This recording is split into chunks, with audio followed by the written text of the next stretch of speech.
दोस्तों स्वागत है आप सभी लोग का आपके अपने YouTube channel live study Allahabad पर। तो जैसा कि आपको पता है प्रत्येक दिन शाम को 7 बजे से हम लोग इकोनॉमिक्स के प्रैक्टिस सेशन को देखते हैं और साथ ही साथ हमारी इकोनॉमिक्स की जो दूसरी क्लास होती है वो आपको लाइव स्टडी इलाहाबाद के मोबाइल एप्लीकेशन पे देखने को मिलेगा, जहाँ पे आपको इकोनॉमिक्स के अलग अलग बैच देखने को मिलेंगे और अलग अलग बैचेज में आपको आपके सिलेबस के अकॉर्डिंग एक रणनीति के तहत इकोनॉमिक्स के कंप्लीट कंटेंट प्रोवाइड किए जा रहे हैं, ताकि कम समय में बेहतर ढंग से आप इकोनॉमिक्स को सीख सकें, समझ सकें और सफलता को सुनिश्चित कर सकें। जैसे कि हम बात करें तो आपको लाइव स्टडी इलाहाबाद के मोबाइल एप्लीकेशन पे इकोनॉमिक्स के सभी बैच मिल जाएंगे और सभी बैचेज में आपको आपके सिलेबस के अनुसार कंप्लीट इकोनॉमिक्स की थियोरी पढ़ाई जा रही है, क्योंकि थियोरी पढ़ना बहुत जरूरी होता है। जब तक आप एक क्रम से थियोरी को नहीं पढ़ते हैं तब तक बहुत प्रकार की कंफ्यूजन में आप फंसे रहते हैं। साथ ही साथ यहाँ पे आपको मैं अपनी हैंड राइटिंग का नोट्स भी प्रोवाइड करा रहा हूँ, ताकि बहुत सारे बच्चों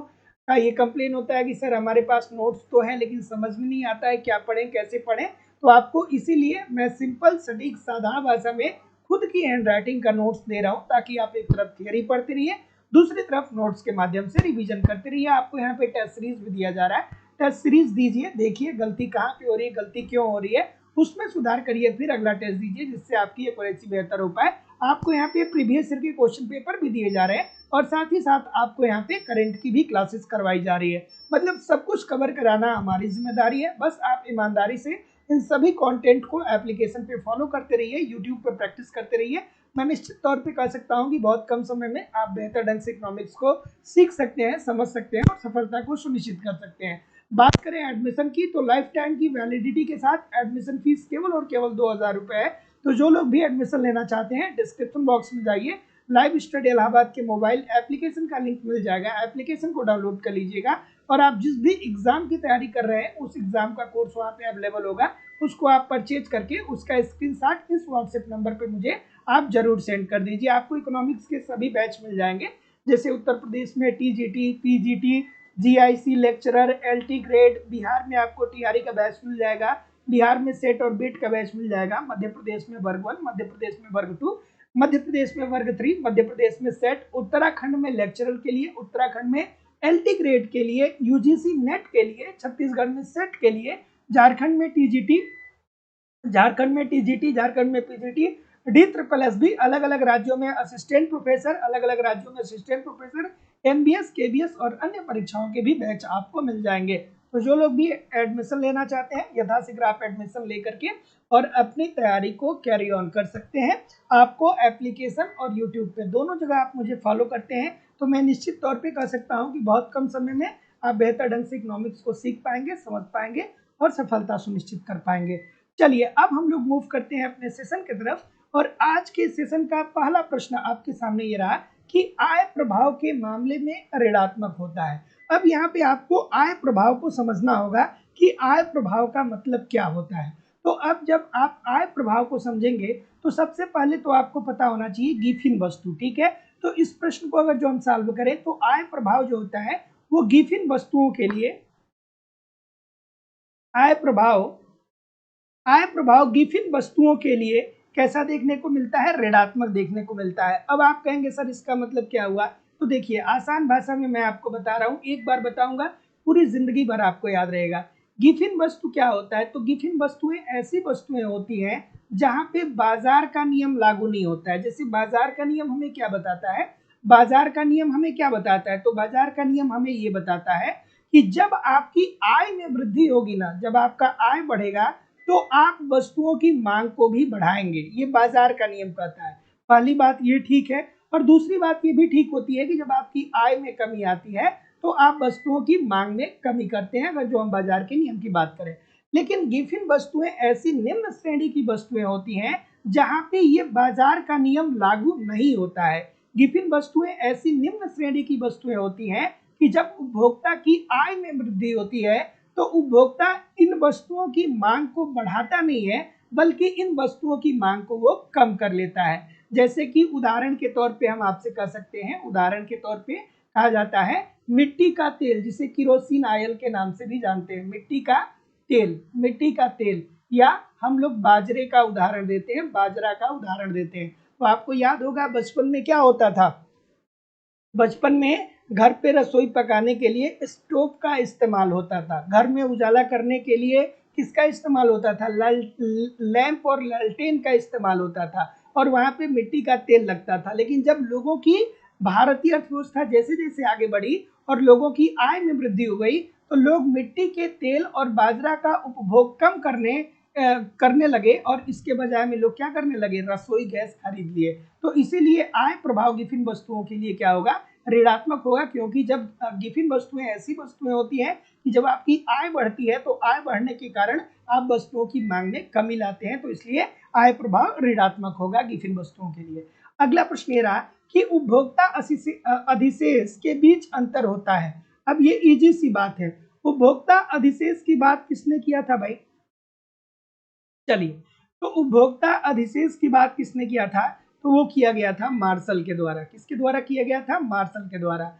उपभोक्ता अधिशेष या उपभोक्ता अतिरेक का मतलब क्या होता है? तो मार्शल ने कहा कि उपभोक्ता अतिरेक या उपभोक्ता अधिशेष का मतलब ये होता है कि किसी वस्तु को खरीदने के लिए जो मूल्य आप देने को तैयार हैं और वास्तविक में जो मूल्य आप चुकाते हैं, उसी को ही उपभोक्ता का अधिशेष या उपभोक्ता का अतिरेक या उपभोक्ता का बचत कहा जाता है। जैसे हम आपसे ये कहें कि आपको एक एलजी का फ्रिज खरीदना है। आपको क्या करना है? एलजी का एक फ्रिज खरीदना है, और आप 40,000 रुपए लेकर के घर से जाते हैं कि हम एलजी का फ्रिज खरीदेंगे। लेकिन आप जब मार्केट में जाते हैं तो आपको पता चलता है कि आप तो 35,000 रुपए में ही वो वाला फ्रिज खरीद सकते हैं। इसका मतलब क्या हुआ कि आपकी जो बचत हुई वो कितने हजार रुपए की हो गई? 5,000 रुपए की हो गई। अर्थात जो मूल्य आप देने को तैयार हैं और वास्तविक रूप में जो मूल्य दे रहे हैं, उसी के बीच का अंतर ही उपभोक्ता का अधिशेष होता है। उपभोक्ता के अधिशेष या उपभोक्ता की अतिरेक की सर्वप्रथम बात किसने किया था? ये भी प्रश्न आपसे पूछा जाता है। तो उपभोक्ता अतिरेक की बात सर्वप्रथम जो किया गया था वो ड्यूपिट के द्वारा किया गया था, ध्यान रखिएगा। और उपभोक्ता का अतिरेक का मतलब ये होता है कि जो मूल्य आप देने को तैयार है और वास्तविक रूप में जो मूल्य दे रहे हैं किसी वस्तु के लिए मार्केट में, उसके बीच का अंतर ही उपभोक्ता का अतिरेक होगा। अगला प्रश्न है कि कटक रेखाएं समुत्पाद के उन बिंदुओं का बिंदुपथ है जहां एक कारक का सीमांत उत्पाद होता है। चलिए भाई बताइए, क्या उत्तर आ रहा है? Good evening everybody. सभी लोग वीडियो को लाइक शेयर किया करिए। रिंकू जी, रुचि जी, कुमारी सुंदरी जी, अनीता जी, अर्षिता जी, रितु जी, राजेश कुमार सिंह जी, ज्योति जी, पिंटू कुमार यादव जी, तस्नीम खान जी, सर्वेश कुमार जी, सभी लोगों से निवेदन है कि एक बार वीडियो को लाइक और शेयर जरूर कर दिया करिए। क्या उत्तर आ रहा है? ए क्यों आ रहा है भाई? सभी लोग ए बता रहे हैं। ए क्यों बता रहे हैं? ए में ऐसा क्या है? तो जितने लोग भी ए बोल रहे हैं सभी लोग का उत्तर यहाँ पे बिल्कुल ठीक हो जाएगा कि कटक रेखाएं समुत्पाद के उन बिंदुओं का बिंदुपथ होता है जहां एक कारक जहां एक कारक का जो सीमांत उत्पाद होता है वो किसके बराबर होता है? वो शून्य के बराबर होता है। तो जितने लोग भी ए बोल रहे हैं आपकी बात बिल्कुल ठीक हो जाएगी। और इसके अंतर्गत क्या होता है कि एक उत्पादक को लाभ प्राप्त होता है। अब देखिए, ऐसे प्रश्नों के लिए ही मैं बोलता हूं कि आप थियरी पढ़ा करिए, क्योंकि अगर जो आपने समुत्पाद वक्र नहीं जानते हैं, हर आसमान प्रतिफल का नियम क्या होता है, बढ़ते प्रतिफल का नियम क्या होता है, स्थिर प्रतिफल क्या होता है, अगर जो ये सारी चीजें आप नहीं जानते हैं तो फिर आपको थियरी पढ़ना पड़ेगा। चलिए भाई, क्या उत्तर आ रहा है? हाँ, क्या उत्तर आ रहा है? कि किस बाजार स्थिति में किसी उद्योग विशेष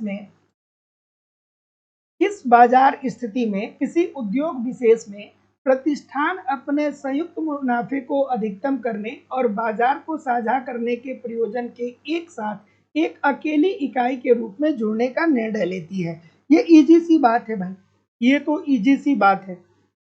तो जितने लोग भी सी बोल रहे हैं सभी लोग का उत्तर ठीक हो जाएगा, अल्पाधिकार। अब अगर जो आपने बाजार को पढ़ा होगा तो बाजार जानते होंगे। तो अल्पाधिकार क्या होता है? अल्पाधिकार बाजार की एक ऐसी अवस्था होती है जिसमें कुछ विक्रेता होते हैं, थोड़े विक्रेता होते हैं, 2 से ज्यादा विक्रेता होते हैं, 10 या 12 से कम विक्रेता होते हैं। और अल्पाधिकार के अंतर्गत ही क्या होता है? कार्टेल का निर्माण होता है।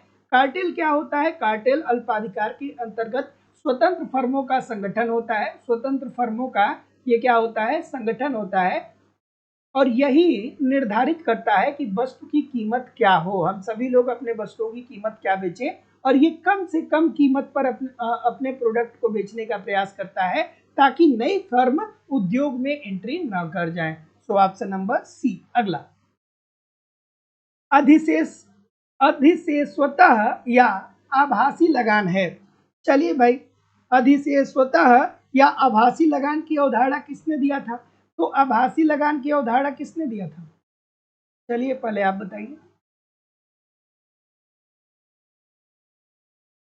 आभासी लगान की अवधारणा किसने दिया था? तो मार्शल ने दिया था। क्या कहा था? जैसे रिकार्डो का प्रतिष्ठित सिद्धांत है, तो डेविड रिकार्डो ने कहा था कि भूमि की उर्वरा शक्ति अलग अलग होती है और जो भूमि जितना उर्वरक होगी उसी के अनुसार वो लगान प्राप्त करेगी। तो भूमि के उर्वरकता के आधार पर डेविड रिकार्डो ने बताया, लेकिन आभासी लगान की अवधारणा मार्शल ने दिया। ठीक है, आभासी लगान की अवधारणा किसने दिया था? मार्शल ने दिया था। और क्या कहा था?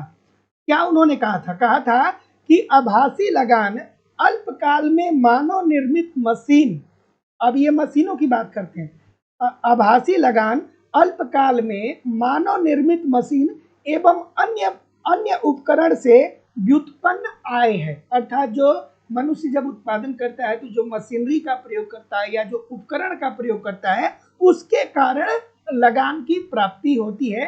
ये बात किसने कही थी? मार्शल ने कही थी। तो जितने लोग भी ऑप्शन नंबर डी कर रहे हैं, आपकी बात बिल्कुल सही है कि अल्पकाल में मानव निर्मित मशीनों एवं अन्य उपकरणों से व्युत्पन्न आए। अगला प्रश्न, तरलता चल निधि पास, तरलता वरीयता वक्र का वह अंश है जहां लोग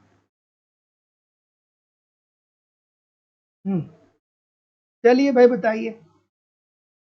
लिक्विडिटी ट्रैप की बात हो रही है। तरलता पास, जिसे तरलता जाल के नाम से भी जानते हैं, कई जगह आप पढ़ते होंगे तरलता जाल। इसका मतलब क्या होता है? इसका मतलब क्या होता है? तो जितने लोग भी ए बोल रहे हैं, सारे सभी लोग का उत्तर यहाँ पे बिल्कुल ठीक है कि ब्याज दर बहुत कम होने के कारण धन को अपने पास निष्क्रिय रूप से रखते हैं। तो अगर जो आपने तरलता जाल की अवधारणा पढ़ा होगा तो आपको पता ही होगा कि जब ब्याज की दर कम होती है तो लोग मुद्रा की मात्रा को अपने पास रखते हैं और इस बात का वेट करते हैं कि भविष्य में जब ब्याज की दर ऊंची होगी तब हम अपनी मुद्रा को मार्केट में बाहर निकालेंगे। सो ऑप्शन नंबर ए। अगला, ब्याज के आधुनिक सिद्धांत में ब्याज दर का निर्धारण किसके द्वारा होता है? चलिए, ब्याज का आधुनिक सिद्धांत में ब्याज दर का निर्धारण किसके द्वारा होता है आपको ये बताना है। और सभी लोग एक बार लाइक शेयर कर दो यार। हम्म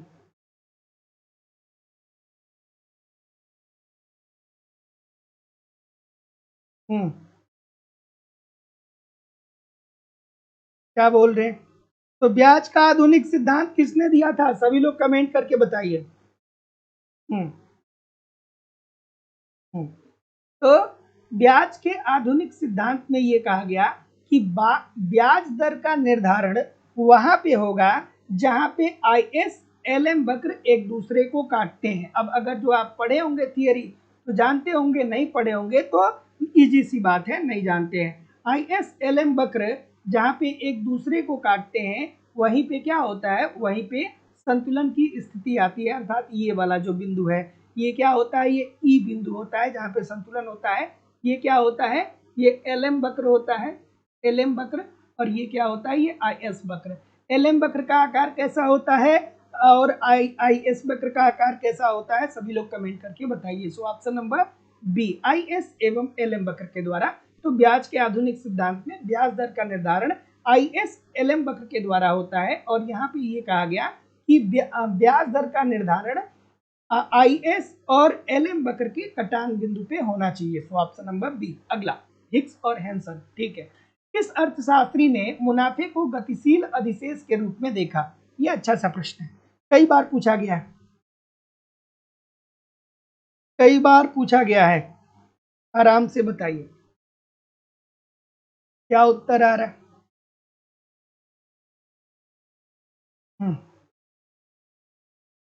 ठीक है, तो अब एक लाइन की बात है, पूरी जिंदगी भर आपको याद रहेगा, बस मेरी बात को सुन लीजिए थोड़ा सा।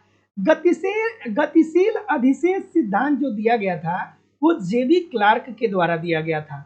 और ये सिद्धांत क्या बताता है, तो ये सिद्धांत ये बताता है कि जब अर्थव्यवस्था में परिवर्तन होता है ना, जब अर्थव्यवस्था में परिवर्तन होता है, अर्थव्यवस्था में परिवर्तन होता है, परिवर्तन होता जब अर्थव्यवस्था में परिवर्तन होता है तो इसके कारण मांग उत्पन्न होता है, और जब मांग उत्पन्न होता है तो इसी के कारण देश आर्थिक विकास के पथ पे अग्रसर हो जाता है। जैसे देखिए, हम अगर जो आपको एक आसान उदाहरण दें, जब हम लोग पढ़ते थे बचपन में, अगर जो आपने पढ़ा ही होगा, जरूर पढ़ा होगा, तो आप स्कूल में जब जाते होंगे तो किसी ने 10 रुपया फीस दिया होगा, किसी ने 5 रुपया फीस दिया होगा, किसी ने 2 रुपये फीस दिया होगा, किसी ने 15 दिया होगा, किसी ने 20 दिया होगा। अगर जो हम अपनी बात करें तो हम जिस सरकारी स्कूल में पढ़ते थे वहाँ पे फीस 15 रुपया प्रति महीना था। लेकिन आज के समय में क्या है, अब 15,000 रुपये भी कम है या 1500 रुपये भी कम है। ऐसा क्यों हुआ, क्योंकि हमारी अर्थव्यवस्था में परिवर्तन हुआ। आज से 25 साल पहले जैसे हमारी अर्थव्यवस्था थी वैसी वर्तमान समय में हमारी अर्थव्यवस्था नहीं है, क्योंकि हमारी अर्थव्यवस्था में जनसंख्या में भी वृद्धि हुई है, लोगों की आय में भी वृद्धि हुई है, और लोगों की रुचि और आदत फैशनों में भी वृद्धि हुई है। रुचि और फैशन में भी क्या हुआ है, बदलाव आया है, और इसके कारण क्या हो रहा है, मांग उत्पन्न हो रहा है। और जब इसके कारण मांग उत्पन्न हो रहा है तो जब मांग बढ़ेगा तो एक तरफ मांग बढ़ेगा और दूसरी तरफ पूर्ति अर्थात उत्पादन बढ़ेगा, और मांग और पूर्ति बढ़ेगा तो देश आर्थिक विकास के पथ पे अग्रसर हो जाएगा। यही बात जो कहना था वो कहना था किसका, जेबी क्लार्क का, जेबी क्लार्क साहब का। जेबी क्लार्क साहब ने क्या कहा, कहा कि अर्थव्यवस्था में जो परिवर्तन होता है ना उसके कारण ही एक उद्यमी लाभ कमाता है। जैसे हम आपको बता रहे थे कि हम लोग एक दो ड्रेस में पूरा साल भर बिता देते थे, लेकिन आजकल के बच्चों को देखिए, सैटरडे का ड्रेस अलग है, फ्राइडे का ड्रेस अलग है, मंडे का ड्रेस अलग है ना। तो उनके ऊपर ज्यादा खर्च है, लेकिन हम लोग के ऊपर क्या होता था, कम खर्च होता था। इसका मतलब कि जो अर्थव्यवस्था में परिवर्तन हो रहा है ना, इसी के कारण क्या हो रहा है कि एक उद्यमी को लाभ पहुंच रहा है। ऑप्शन नंबर ए। अगला, कि एफबी हार्ले के अनुसार लाभ का कारण क्या है। एफबी हार्ले एक अर्थशास्त्री हुए और उन्होंने कहा कि चलिए भाई बताइए कि अर्थव्यवस्था में एक उद्यमी को लाभ क्यों होता है। हार्ले साहब ने कहा, हार्ले साहब ने बताया कि एक उद्यमी को लाभ क्यों होता है। क्या आप ये बात जानते हैं, बताइए।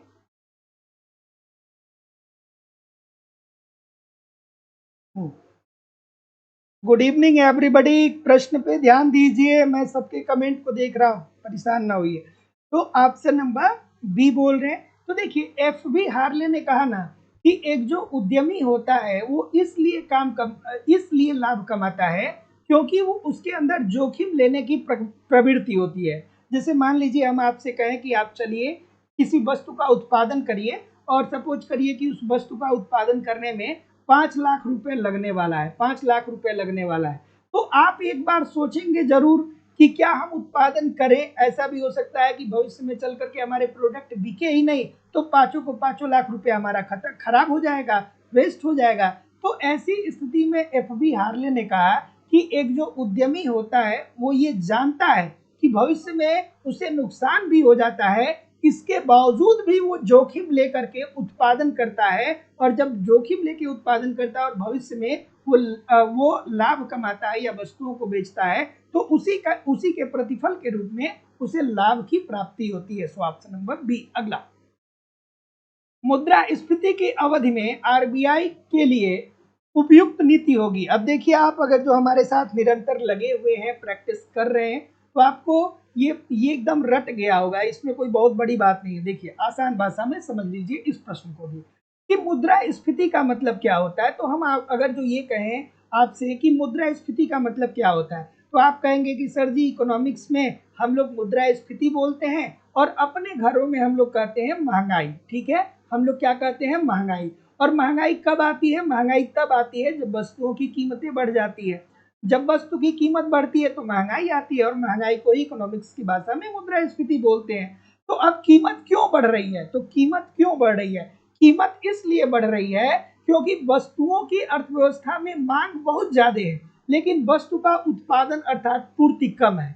तो ऐसी स्थिति में हम लोग क्या किया जाए कि मांग और पूर्ति बराबर हो जाए और महंगाई कंट्रोल हो जाए। तो ऐसी स्थिति में कैसे भी करके हमें वस्तुओं की मांग को कम करना होगा और मांग और पूर्ति को बराबर करना होगा। तो ऐसी स्थिति में हम लोग क्या करेंगे कि मुद्रास्फीति की स्थिति को समाप्त कर सकते हैं, अर्थात महंगाई की स्थिति को समाप्त कर सकते हैं।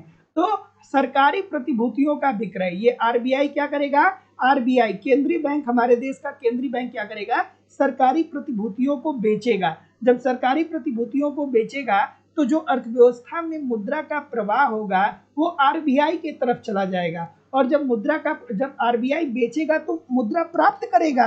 इसका मतलब कि अर्थव्यवस्था में जो मुद्रा है वो आरबीआई के पास चला गया। जब आरबीआई के पास चला गया तो इसका मतलब कि लोगों की आय में, लोगों के पास अब मुद्रा की मात्रा कम हो रही है, और जब मुद्रा की मात्रा कम हो रही है तो जाहिर सी बात है कि लोग मांग कम करेंगे, सो प्रतिभूतियों को बेचना। अगला, अर्थव्यवस्था में मुद्रा का वास्तविक स्टॉक किसके कारण बढ़ता है?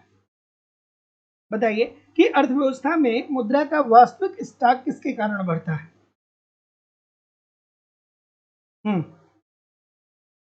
अब देखिए, एक बहुत खूबसूरत सा प्रश्न है, बहुत खूबसूरत सा प्रश्न है। चलिए बताइए,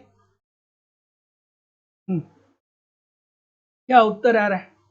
तो ऑप्शन नंबर क्या बोल रहे हैं? डी बोल रहे हैं। तो जितने लोग भी डी बोल रहे हैं सभी लोग का उत्तर ठीक होगा, कीमतों में कमी। अब आप कहेंगे कि सर जी ऐसा कैसे होगा सर? तो देखिए, इजी सी बात है कि अगर जो अर्थव्यवस्था में मुद्रा की पूर्ति बढ़ेगी, अगर जो अर्थव्यवस्था में मुद्रा की पूर्ति बढ़ेगी तो जाहिर सी बात है कि वस्तुओं की कीमतों में क्या होगा? बहुत तेजी से वृद्धि देखने को मिलेगा। अब ध्यान से समझिएगा इसमें थोड़ा सा, अगर जो अर्थव्यवस्था में मुद्रा की पूर्ति में वृद्धि होगी तो उससे मुद्रा की वैल्यू क्या होगा? कम होगा। मुद्रा की वैल्यू क्या होगा? मुद्रा के मूल्य में कमी आएगी। मुद्रा मूल्य में कमी आएगी, और जब मुद्रा के मूल्य में कमी आएगी तो जाहिर सी बात है कि वस्तुओं की कीमतों में क्या आ जाएगी? वृद्धि होगी कि कमी होगी? एक सेकेंड। अर्थव्यवस्था में मुद्रा का वास्तविक स्टॉक किसके कारण बढ़ता है? ठीक है, एक सेकेंड। अर्थव्यवस्था में मुद्रा का वास्तविक स्टॉक किसके कारण बढ़ता है? तो जाहिर सी बात है भैया, वही तो मैं बता रहा था कि अगर जो अर्थव्यवस्था में मुद्रा की पूर्ति बढ़ेगी तो मुद्रा की पूर्ति बढ़ने के कारण अर्थव्यवस्था में मुद्रा की जो कीमत होगी उस कीमत में क्या आ जाएगी? कमी आ जाएगी, क्योंकि मुद्रा जब बड़ी मात्रा में हो जाएगी, जैसे हम आपसे बार बार कहते हैं कि देखिए भैया, जो जिम्बाब्वे की अर्थव्यवस्था है वहां पे क्या है? वहां पे मुद्रा की पूर्ति इतनी बढ़ा दी गई है, मुद्रा की पूर्ति इतनी बढ़ा दी गई है कि लोग एक बंडल नोट लेकर के जाते हैं और एक बंडल सामान लेकर के आते हैं। ऐसा क्यों होता है? क्योंकि जब मुद्रा की मात्रा बहुत ज्यादा हो जाएगी आपकी अर्थव्यवस्था में तो सबके पास हो जाएगा, जब सबके पास हो जाएगा तो मुद्रा की कीमत में कमी आ जाएगी। Option number D. अगला, कि व्यापार चक्र के हिक्स सिद्धांत में उतार या मंदी तब आरंभ होता है जब? लाइक शेयर आप लोग नहीं करते हो, शॉर्ट्स भी देखते हो, जो एक एक क्वेश्चन में डालता हूं उसको जरूर देखिएगा, क्योंकि जो मैं आपको कम्युनिटी बॉक्स में क्वेश्चन देता हूं उसको भी ठीक तरीके से देखते रहिएगा, क्योंकि वो सारे प्रश्न ऐसे हैं जो बार बार अलग अलग परीक्षाओं में पूछे गए हैं। और थोड़ा सा उसको भी लाइक शेयर कर दिया करिए आप लोग, जो शॉर्ट वीडियो चल रहा है आजकल, और जो आपको कम्युनिटी बॉक्स में क्वेश्चन मिलते हैं उसको भी सेंड किया करिए यार। आप नहीं करोगे तो कौन करेगा? क्या उत्तर आ रहा है? हिक्स का व्यापार चक्र किस पे आधारित है? तो हिक्स का जो व्यापार चक्र है वो गुणक और त्वरक की अंतःक्रिया पे आधारित है। अब गुणक और त्वरक को फिर वही बात होगी कि सविस्तार से पढ़ना होगा कि रोजगार गुणक की अवधारणा सर्वप्रथम रोजगार गुणक के रूप में आर.एफ. कोहन ने दिया था कि, और इसमें इन्होंने बताया था कि जब आरंभिक दौर में रोजगार बढ़ेगा तो भविष्य में कई गुना रोजगार की वृद्धि होगी। फिर गुणक की अवधारणा को निवेश गुणक के रूप में विकसित किया किन्स ने कहा कि जब अर्थव्यवस्था में निवेश बढ़ेगा तो इसके कारण राष्ट्रीय आय में वृद्धि होगी। फिर आपको त्वरक की अवधारणा याद आनी चाहिए। त्वरक की अवधारणा सर्वप्रथम ऑस्ट्रेलियन ने दिया था। त्वरक की अवधारणा को विकसित किसने किया था? जेबी क्लार्क ने। त्वरक क्या बताता है? तो त्वरक उपभोग और आय में संबंध को बताता है। सो जितने लोग भी ई बोल रहे हैं, आपकी बात बिल्कुल सही है कि उत्प्रेरित निवेश के पश्चात प्रभाव खत्म हो जाते हैं। तो व्यापार चक्र के हिक्स सिद्धांत में मंदी उतार या मंदी तब आरंभ होता है जब पहले के जो निवेश होते हैं उसके प्रभाव खत्म हो जाते हैं। ऑप्शन नंबर ई। अगला, इनमें से कौन अंतरराष्ट्रीय व्यापार के एडम स्मिथ सिद्धांत की एक पूर्व धारणा है? क्या उत्तर आ रहे भाई? हम्म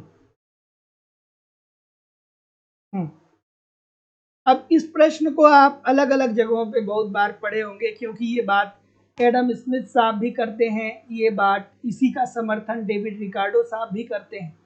तो क्या होता है ये सिद्धांत? क्या होता है ये सिद्धांत, बताइए। ठीक है, तो मूल्य का श्रम सिद्धांत किस, क्या बोल रहे हैं आप? डी बोल रहे हैं ना? तो इनमें से कौन अंतरराष्ट्रीय व्यापार के एडम स्मिथ सिद्धांत की एक पूर्व धारणा है? तो वो है मूल्य का श्रम सिद्धांत। और ये सिद्धांत क्या बताता है? बहुत बार आपने पढ़ा होगा, लेकिन आज मैं आपको ऐसा बताऊंगा कि आप जिंदगी में कभी नहीं भूलेंगे। ये क्या सिद्धांत बताता है कि किसी वस्तु या सेवा का मूल्य, किसी किसी वस्तु या सेवा का मूल्य, सेवा का किसी वस्तु या सेवा का मूल्य उसके उत्पादन में लगे श्रम के बराबर होता है। उसके उत्पादन में लगे लगे श्रम के बराबर होता है, बराबर होता है। तो ऑप्शन नंबर, जितने लोग भी क्या बोल रहे हैं? डी बोल रहे हैं, सभी लोग का उत्तर ठीक है। तो याद रखिएगा कि इनमें से कौन अंतरराष्ट्रीय व्यापार के एडम स्मिथ सिद्धांत की एक पूर्व धारणा है? तो वो है मूल्य का श्रम सिद्धांत, जिसे सपोर्ट करते हैं कौन? डेविड रिकार्डो साहब। और इसमें क्या कहा गया कि मूल्य के श्रम सिद्धांत के अनुसार किसी वस्तु या सेवा का मूल्य उसके उत्पादन में लगे श्रम के बराबर होता है। Option number D. अगला, कि द्वैतवाद अर्थव्यवस्था का क्या अर्थ है? जैसे हम लोग एक पढ़ते हैं मिश्रित अर्थव्यवस्था, उसी तरीके से द्वैतवाद अर्थव्यवस्था भी होती है। भारत एक मिश्रित अर्थव्यवस्था है। ये अवधारणा कब कहा गया? ये अवधारणा कब प्रकाश में आया? कमेंट करके सभी लोग बताइए। भारतीय अर्थव्यवस्था एक मिश्रित अर्थव्यवस्था है, ये कब कहा गया? किस पंचवर्षीय योजना में कहा गया या किस सन में कहा गया? सभी लोग कमेंट करके बताइए। तो मिश्रित अर्थव्यवस्था का मतलब ये होता है कि जहां पे सार्वजनिक क्षेत्र, जहां पे सार्वजनिक क्षेत्र भी काम करे और प्लस क्या हो, निजी क्षेत्र भी काम करे, निजी क्षेत्र भी काम करे। जैसे सार्वजनिक क्षेत्र की बात करें तो डाक है, तो डाक तो भैया सरकार अपने हाथ में रखी है ना, तो ये क्या हो गया? सार्वजनिक क्षेत्र हो गया। वही निजी क्षेत्र है, तो जो मोबाइल आप यूज कर रहे हैं, जो लैपटॉप आप यूज कर रहे हैं, ये सब निजी कंपनियां बना रही हैं। तो मिश्रित अर्थव्यवस्था का मतलब ऐसी है कि जहां पे कुछ क्षेत्र सरकार के हाथ में, कुछ निजी क्षेत्र, कुछ निजी हाथों में। उसी तरीके से द्वैतवाद अर्थव्यवस्था का मतलब होता है कि एक ऐसी अर्थव्यवस्था जहां पे पारंपरिक क्षेत्र के साथ साथ आधुनिक औद्योगिक क्षेत्र को भी बढ़ावा दिया जाता है। जैसे हमारा पारंपरिक क्षेत्र क्या है? तो हम लोग खादी वस्त्र उद्योग हमारा पारंपरिक क्षेत्र है। तो आप देखते हैं ना कि हम समय समय पे सरकार भी बड़ी जोर देती है कि हमारा ये जो पारंपरिक क्षेत्र है इसका विकास हो, और उसके साथ साथ हम लोग नए नए आधुनिक उपकरण के साथ भी देश में उद्योगों की स्थापना कर रहे हैं और उत्पादन कर रहे हैं। तो द्वैतवाद अर्थव्यवस्था का मतलब होता है पारंपरिक क्षेत्र के साथ आधुनिक औद्योगिक क्षेत्र। अगला प्रश्न है कि आर्थिक वृद्धि का अर्थ है अधिक उत्पादन और आर्थिक विकास का अर्थ है अधिक उत्पादन और उन तकनीकी एवं संस्थागत व्यवस्थाओं में परिवर्तन जिनके द्वारा ये उत्पादन होता है। ये स्टेटमेंट किस अर्थशास्त्री के द्वारा दिया गया है? बताइए भाई, ये स्टेटमेंट किस अर्थशास्त्री के द्वारा दिया गया है? सभी लोग लाइक शेयर करते रहा करिए वीडियो को। क्या बोल रहे हैं? ऑप्शन नंबर, तो हाँ, तो जितने लोग भी क्या बोल रहे हैं, जितने लोग भी सीपी किंडल वर्गर बोल रहे हैं, सभी लोग का उत्तर यहाँ पे बिल्कुल सही है। जितने लोग भी सीपी किंडल वर्गर बोल रहे हैं सभी लोग का उत्तर ठीक है। तो ये एक स्टेटमेंट है, एक परिभाषा है, आपको ऐसे ही याद रखना होगा। जब आर्थिक वृद्धि होती है तो इसका मतलब होता है कि अधिक उत्पादन हो रहा है, ठीक है। और आर्थिक आर्थिक वृद्धि कहाँ पे, आर्थिक वृद्धि आर्थिक समृद्धि कहाँ पे, विकसित देशों में देखने को मिलता है, ठीक है। क्योंकि यहाँ पे आधारभूत संरचना ऑलरेडी बेहतर हो चुका होता है। लेकिन आर्थिक विकास विकासशील देशों में देखने को मिलता है और यहाँ पे अधिक उत्पादन भी होता है तथा तकनीकी एवं संस्थागत परिवर्तन भी देखने को मिलता है। ये बात जो कही गई थी वो सीपी किंडल वर्गर के द्वारा कही गई थी। Option number D. अगला प्रश्न है कि भौतिक जीवन गुणवत्ता सूचकांक की अवधारणा किसने विकसित किया। ये तो बच्चों वाली बात हो गई ना, भौतिक जीवन गुणवत्ता सूचकांक अर्थात PQLI की बात हो रही है। PQLI की बात हो रही है। इसका विकास किसने किया था, तो इसका जो विकास किया गया था वो मॉरिस डी मॉरिस के द्वारा किया गया था, मॉरिस डी मॉरिस के द्वारा किया गया था। और ये सूचकांक 3 आयामों पे आधारित है।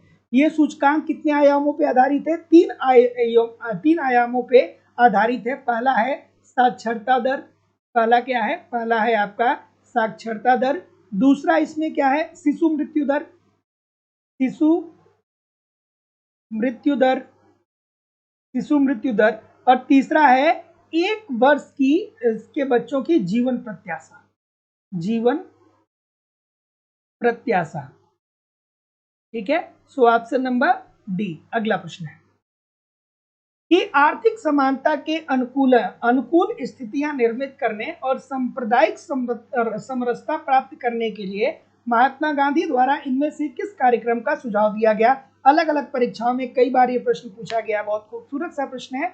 और दोस्तों आप लोगों की इकोनॉमिक्स की जो दूसरी क्लास है वो लाइव स्टडी इलाहाबाद के मोबाइल एप्लीकेशन पे होती है, जहाँ पे आपको इकोनॉमिक्स के अलग अलग बैच देखने को मिलेंगे।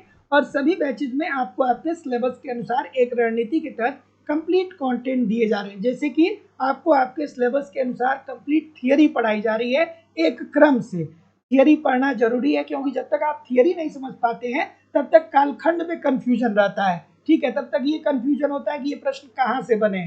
तो एक क्रम से थियरी पढ़िए, एक आपको नोट्स भी दिया जा रहा है, नोट्स के माध्यम से रिवीजन करिए। हमारी खुद की हैंड राइटिंग का नोट्स है, आपको टेस्ट सीरीज भी दिया जा रहा है, आपको प्रीवियस ईयर के क्वेश्चन पेपर और करंट सारी चीजें आपको प्रोवाइड की जा रही है। बस आप ईमानदारी से इन सभी कंटेंट को एप्लीकेशन पे फॉलो करते रहिए, यूट्यूब पे प्रैक्टिस करते रहिए। बहुत ही कम समय में आप बेहतर ढंग से इकोनॉमिक्स को सीख सकते हैं, समझ सकते हैं और सफलता सुनिश्चित कर सकते हैं। एडमिशन के लिए डिस्क्रिप्शन बॉक्स में जाइए, लाइव स्टडी इलाहाबाद के मोबाइल एप्लीकेशन का लिंक मिल जाएगा।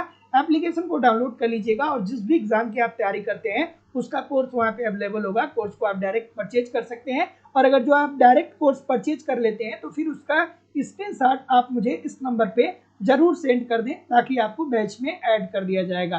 किसी भी इंक्वायरी के लिए आप मुझे इस नंबर पे कॉल या व्हाट्सएप मैसेज भी कर सकते हैं।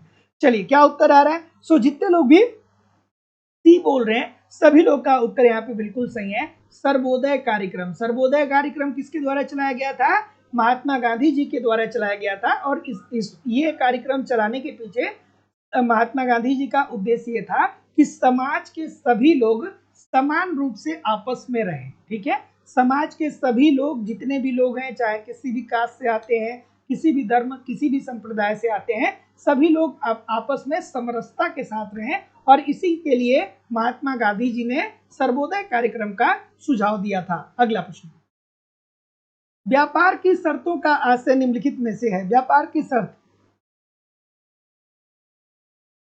क्या उत्तर होगा। व्यापार की शर्त, व्यापार की शर्त का फॉर्मूला क्या होता है, व्यापार की शर्त का फॉर्मूला क्या होता है, कोई कमेंट करके बता दे तो मजा आ जाए मुझे। व्यापार की शर्त का फॉर्मूला क्या होता है, कमेंट करके बताइए, सभी लोग बताइए। व्यापार शर्त का फॉर्मूला क्या होता है, तो व्यापार शर्त का फॉर्मूला क्या होता है, आयात का कुल मूल्य, आयात का मूल्य कुल मूल्य अपान निर्यात का कुल मूल्य, निर्यात का कुल मूल्य। जो पढ़ाकू छात्र हैं एक बार कमेंट करके हमें बताइएगा कि व्यापार की शर्तें कितनी प्रकार की होती हैं। जो आप इकोनॉमिक्स में जब अर्थशास्त्रियों को पढ़ते हैं तो कितने प्रकार की व्यापार शर्तों को आप पढ़ते हैं, कमेंट करके बताइएगा। और अगर जो अमूमन साधारण भाषा में देखें तो व्यापार की शर्त 3 प्रकार से देखने को मिल सकती है कि अगर जो मान लीजिए कि हम आयात ज़्यादा कर रहे हैं और हम आयात ज़्यादा कर रहे हैं और निर्यात कम कर रहे हैं, तो ऐसी स्थिति में व्यापार हमारे पक्ष में नहीं होगा, अर्थात व्यापार क्या होगा, प्रतिकूल होगा, अच्छा नहीं होगा। और दूसरा क्या होगा, अगर जो आयात और निर्यात दोनों बराबर हैं, आयात और निर्यात दोनों अगर जो बराबर हैं तो व्यापार स्थिर होगा, ठीक है, इससे ना किसी देश को लाभ हो रहा है, मतलब व्यापार पे कोई मतलब अनुकूलता प्रतिकूलता पे कोई असर नहीं पड़ेगा। और अगर जो हम आयात कम करते हैं, आयात कम करते हैं और निर्यात ज़्यादा करते हैं, तो जाहिर सी बात है कि अब ये क्या होगा, व्यापार हमारे लिए अनुकूल होगा, व्यापार हमारे लिए क्या होगा, अनुकूल होगा। तो ऑप्शन नंबर सी जितने लोग भी बोल रहे हैं कि निर्यात और आयात के कीमतों के बीच अनुपात, सभी लोग का उत्तर यहाँ पे बिल्कुल ठीक है। नहीं भाई, व्यापार की शर्तों को आप 7 प्रकार से पढ़ते हैं, जिसमें पहला है व्यापार का वस्तु विनिमय शर्त। पहला आप अर्थशास्त्री कौन है, व्यापार का वस्तु विनिमय शर्त, पहला वस्तु विनिमय शर्त। दूसरा सकल वस्तु विनिमय व्यापार शर्त, पहला व्यापार वस्तु विनिमय शर्त, दूसरा सकल वस्तु विनिमय शर्त, तीसरा व्यापार की आय शर्त जिसे डोरेंस ने दिया था, व्यापार का एक घटकीय शर्त, चौथा हो गया, पांचवा व्यापार का द्विघटकीय शर्त, छठा व्यापार की वास्तविक लागत शर्त और सातवां व्यापार की उपयोगी शर्त। ये 7 आपको पढ़ना होता है। अगला प्रश्न, कि स्टोपलर-सैमुअल्सन प्रमेय की मान्यता है कि जब कभी तटकर देश के द्वारा लगाई जा स्टोपलर-सैमुअल्सन प्रमेय की मान्यता है कि जब कभी तटकर देश के द्वारा लगाया जाता है तब देश के साधनों की वास्तविक आय निम्न प्रकार से प्रभावित होगी। बताइए भाई, स्टोपलर-सैमुअल्सन प्रमेय आप पढ़े होंगे तो आप जानते होंगे, इजी सी बात है, एक लाइन की बात है। स्टोपलर-सैमुअल्सन प्रमेय पढ़े होंगे। और एक बात और समझ लीजिएगा, आगे आने वाले समय में बहुत सारी वैकेंसियां आ रही है ना, आगे आने वाले समय में चाहे कोई भी राज्य हो, उत्तर प्रदेश की बात करें, बिहार की राज्य बात करें, झारखंड, उत्तराखंड, मध्य प्रदेश में बहुत सारी वैकेंसियां आ रही, क्योंकि देखिए दुर्भाग्यवश हम कह सकते हैं कि कहीं ना कहीं सरकार को भी क्या करनी होती है, अपनी छवि को सुधारनी होती।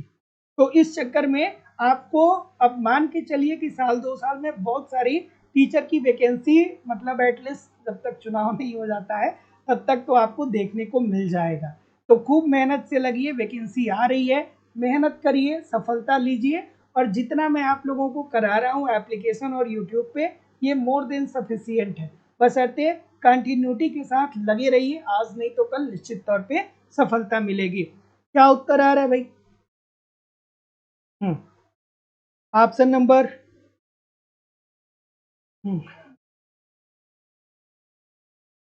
ठीक है। कोई कह रहा है कि ए की डी, हाँ गलत। देखिए ऑप्शन नंबर डी इसका उत्तर होगा, है ना। स्टोपलर-सैमुअल्सन प्रमेय को आप पढ़ेंगे तो स्टोपलर-सैमुअल्सन प्रमेय में ये कहा गया कि जब कोई देश तटकर लगाता है ना, तो जब तटकर लग जाएगा तो जाहिर सी बात है कि अब वस्तुएं महंगा हो जाएंगी। तो जब महंगी हो जाएंगी तो ऐसी स्थिति में जो दुर्लभ साधन होंगे, वही तो बढ़ेंगे ना। So option number D according to the question this is the right answer हो जाएगा। अगला प्रश्न, कि निम्न में से किस माध्यम से व्यापारी मुद्रा उच्चावचन ह्रास की जोखिम को कम करते हैं? लगे रहिए, मेहनत करते रहिए, आपके अलावा आपकी जिंदगी को और कोई नहीं बदल सकता है ना। लगे रहिए, मेहनत करते रहिए, आपके अलावा आपकी जिंदगी को कोई बदल नहीं सकता है। सच्चे मन से मेहनत करेंगे तो जिंदगी में वो सब कुछ आप हासिल कर सकते हैं जो आप सोच रहे हैं, बशर्ते पेशेंसफुली धैर्य दिखाना पड़ेगा, त्याग करना पड़ेगा। त्याग किस चीज का करना पड़ेगा? आलस का त्याग करना पड़ेगा, रील्स कम देखना होगा, स्टेटस कम लगाना होगा, स्टेटस कम देखना होगा, है ना, सोना कम होगा, मोबाइल कम देखना होगा। क्या करना, क्या होगा, पढ़ना ज्यादा होगा। करिए, निश्चित तौर पर सफलता मिलेगी। और देखिए जो लोग भी आज तक सफल हुए हैं ना, उन सबकी अपनी अपनी स्ट्रगल की एक स्टोरी है, और आपके भी स्ट्रगल की एक स्टोरी होगी, तभी आप सफल हो पाएंगे। तो लगे रहिए, सफलता इतनी आसान भी नहीं है, लेकिन जो मेहनत करेगा वो निश्चित तौर पे सफल हो जाएगा। क्या उत्तर आ रहा है भाई? ऑप्शन नंबर, जोखिम बोल रहे हैं, हैजिंग बोल रहे हैं, ठीक है। तो निम्नलिखित में से किस माध्यम से व्यापारी मुद्रा उच्चावचनों ह्रास की जोखिम को कम करते हैं? तो इसे बोला जाता है हैजिंग। हैजिंग क्या होता है? तो हैजिंग का तात्पर्य ये होता है कि जोखिम को कम करना, जोखिम को कम करना। So option number B. अगला, यह धारणा कि आर्थिक समृद्धि का लाभ जनसंख्या के सभी वर्गों को पहुंचेगा, ये क्या कहलाता है? क्या उत्तर होगा भाई?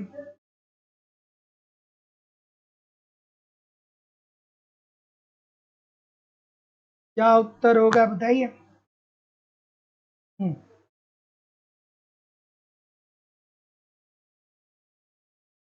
ऑप्शन नंबर,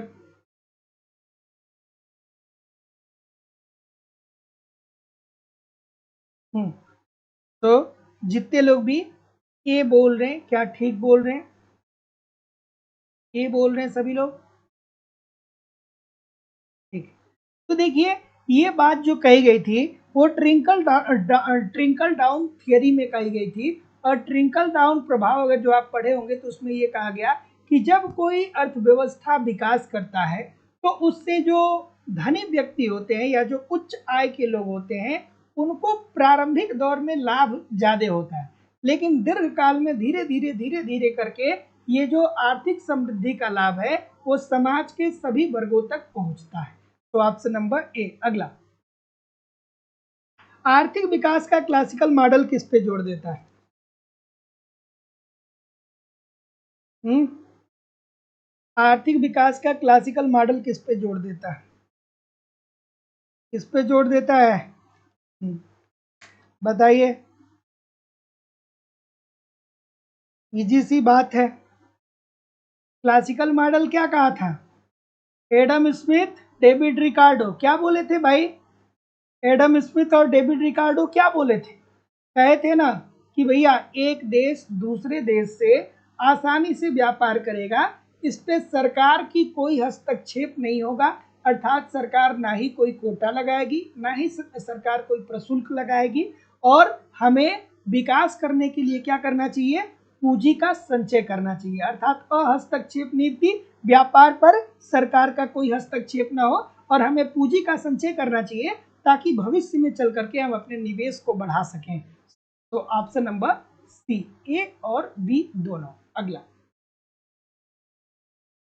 सरल क्लासिकी मॉडल में जो कि लोचपूर्ण मुद्रा मजदूरी की मान्यता पे आधारित है, पूर्ण रोजगार आय स्तर के समग्र पूर्ति वक्र होता है। अच्छा सा प्रश्न है, थोड़ा बताइए तो।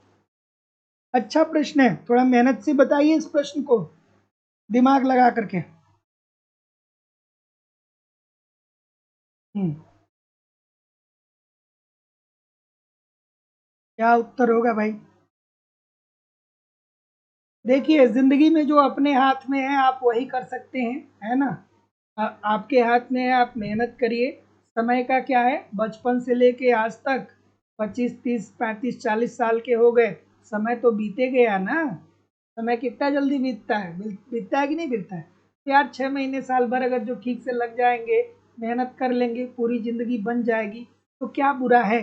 लगे रहिए, जा करके उनसे पूछिए जो लोग 12 12 घंटे तक क्या कर रहे हैं, कल कारखानों में मजदूरी कर रहे हैं, और 100 से 200 300 400 रुपए उनमें मजदूरी मिल रहा है, उसमें भी क्या कर रहे हैं कि वो सरवाइव नहीं कर पा रहे। तो आपके पास अपॉर्चुनिटी है, इस अपॉर्चुनिटी का फायदा उठाइए।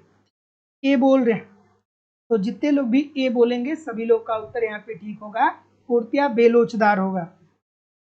ठीक है, क्योंकि अब फिर वही बात होगी कि नहीं गहराई से समझोगे यार तो गलत हो जाएगा।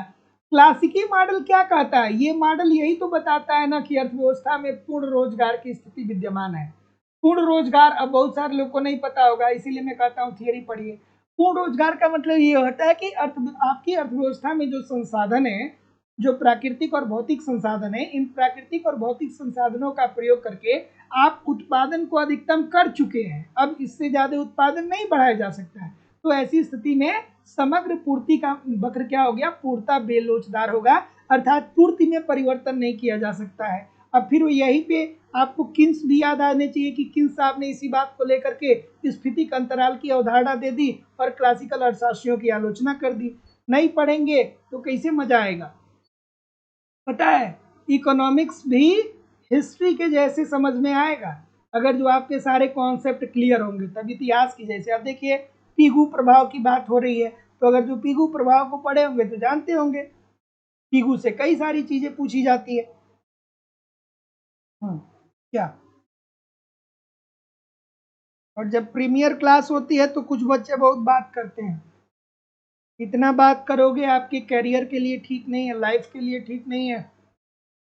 क्या उत्तर आ रहा है, ये बोल रहे हैं। तो देखिए अब फिर वही बात होगी कि अगर जो आपने पीगू को पढ़ा होगा तो पीगू ने कहा कि देखिए भैया, एक तो अर्थव्यवस्था में बेरोजगारी नहीं होती है, और अगर जो किसी कारणवश बेरोजगारी में वृद्धि होती है तो हमें क्या करना चाहिए कि बेरोजगारी की समस्या को खत्म करने के लिए हमें मौद्रिक मजदूरी में कटौती करनी चाहिए। मौद्रिक मजदूरी में हमें क्या करनी चाहिए, कटौती करनी चाहिए। सो ऑप्शन नंबर जितने लोग भी ए बोल रहे हैं, लचीली मजदूरी एवं कीमत स्तर, सबका उत्तर सही है। अगला कि ड्यूजनबरी के अनुसार जब आय घटती है उपभोग समान दर से नहीं घटता है, इसे कहते हैं क्या। खूबसूरत सा प्रश्न है, एक लाइन में बताऊंगा, जिंदगी भर याद रहेगा आपको, बशर्ते मेरे शब्दों को अपने कानों के अंदर तक जाने दीजिए, है ना। ड्यूजनबरी साहब जो थियरी देते हैं उसे हम लोग क्या बोलते हैं, पहले आप बताइए। ठीक, तो ड्यूजनबरी साहब ने कौन सी थियरी दी थी, बताइए। ऑप्शन नंबर, तो जैसा कि मैं देख पा रहा हूं, तो जितने लोग भी रैचेट प्रभाव बोल रहे हैं सभी लोग का उत्तर यहाँ पे बिल्कुल ठीक होगा। रैचेट प्रभाव के अंतर्गत ड्यूजनबरी साहब ने ये कहा था कि देखिए जब लोगों की आय बढ़ती है ना, जब लोगों की आय बढ़ती है तो जितनी तेजी से लोगों की आय बढ़ती है उतनी तेजी से ही लोग अपने उपभोग व्यय को बढ़ा देते हैं। अपने उपभोग व्यय को क्या कर देते हैं, लोग बढ़ा देते हैं। ठीक है, जैसे मैं आपसे ये कहूँ कि आपकी नौकरी लग गई, आपको 1 लाख रुपए सैलरी मिल रहा है, तो जब आप महीने का 1 लाख रुपए पाने लगेंगे ना, तो उस 1 लाख रुपए को खर्च करने का रास्ता भी बना लेंगे कि भैया वॉशिंग मशीन खरीदना है, फ्रिज खरीदना है, कार खरीदना है, टीवी खरीदना है, स्कूटी खरीदना है, बाइक खरीदना है। बना लेंगे कि नहीं बना लेंगे, बना लेंगे। लेकिन जब सपोज करिए कि आपको सस्पेंड कर दिया जाए, आपको कह दिया जाए कि भैया आप आपको नौकरी नहीं करने देंगे, तो ऐसी स्थिति में जब आप की आय बढ़ रही है तो आप उपभोग को तो बढ़ा रहे हैं, लेकिन सोचिए आपको सस्पेंड कर दिया जाए, अब आपकी आय महीने की 0 हो गई, लेकिन फिर भी उसी अनुपात में आप उपभोग व्यय को कम नहीं कर पाएंगे। उसी अनुपात में उपभोग व्यय को आप कम नहीं कर पाएंगे। क्यों नहीं कम कर पाएंगे, क्योंकि अब तो आपको लग्जरी वस्तुओं की आदत पड़ गई है। कार में आप यात्रा करते हैं, एयर कंडीशन में घर पे आप बैठते हैं, वॉशिंग मशीन से आप कपड़ा धुलते हैं। तो ऐसा नहीं है कि जब आपको सस्पेंड कर दिया जाएगा तो आप वॉशिंग मशीन में तुरंत कपड़ा धुलना खत्म कर देंगे, कार में बैठना खत्म कर देंगे। तो ड्यूजनबरी साहब यही कहते हैं कि जब एक व्यक्ति की आय बढ़ती है ना, तो आय के बढ़ने के साथ साथ वो अपने उपभोग को बढ़ाता है, लेकिन जब आय में कमी आती है तो जितनी तेजी से आय कम होता है उतनी तेजी से वो उपभोग व्यय को कम नहीं कर पाता है। तो ऑप्शन नंबर ए ये है रैचेट प्रभाव। अगला, अगला थोड़ा सा एडजस्ट करना होगा, 1 सेकेंड रुक जाइएगा।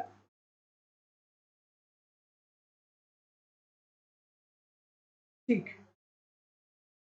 इस प्रश्न का उत्तर करिए। और लाइक शेयर आप लोग नहीं कर रहे हो यार, लाइक शेयर करते रहा करिए। क्या उत्तर आ रहा है भाई, ज्योति चौरसिया जी, बृष्टि जी, नफीस जी, तस्नीम खान जी, कमल बिहारी जी, प्रियम जी, पिंटू यादव जी, ज्योति जी, रंजीत कुमार जी, लाल बहादुर जी, सिब्बू जी, अनीस पंडित जी। चलिए क्या उत्तर आ रहा है बताइए भाई। अच्छा सा प्रश्न है, खूबसूरत सा प्रश्न है। अब देखिए इसको पढ़िए कि जब राष्ट्रीय आय बढ़ेगी, जब राष्ट्रीय आय बढ़ेगी तो आर्थिक कल्याण में वृद्धि होगा, इजी सी बात है। क्योंकि जब राष्ट्रीय आय बढ़ेगा तो इसका सीधा सीधा मतलब क्या है, राष्ट्रीय आय बढ़ रहा है, इसका सीधा सीधी मतलब है कि देश में रह रहे लोगों की इनकम अर्थात आय में वृद्धि हो रही है। तो ये तो बात आपकी बिल्कुल ठीक है, पहला वाला तो बिल्कुल ठीक है।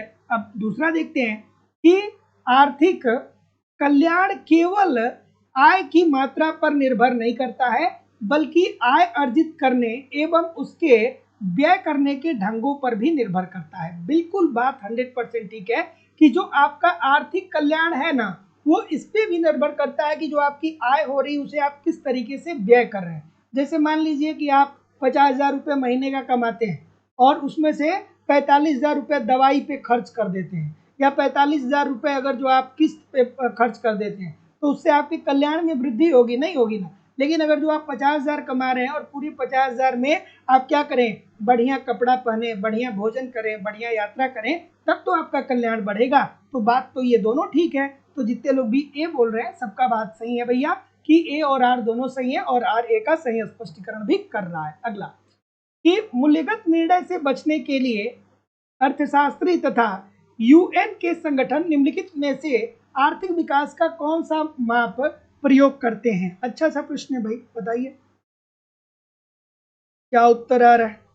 सभी लोग वीडियो को लाइक शेयर करते रहा करिए और रोज हमारी क्लास होती है तो रोज क्लास में जुड़ा करिए। ऑप्शन नंबर क्या बोल रहे हैं, तो जैसा कि मैं देख पा रहा हूं ठीक है, ठीक। तो जितने लोग भी, क्या दिखाई नहीं दे रहा है क्या, एक सेकेंड जूम करता हूं।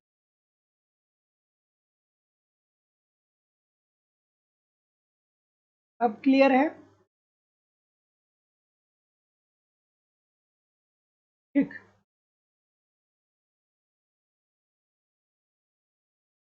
चलिए बताइए, तो सी बोल रहे हैं, तो जितने लोग भी सी बोल रहे हैं सभी लोग का उत्तर यहाँ पे बिल्कुल ठीक है।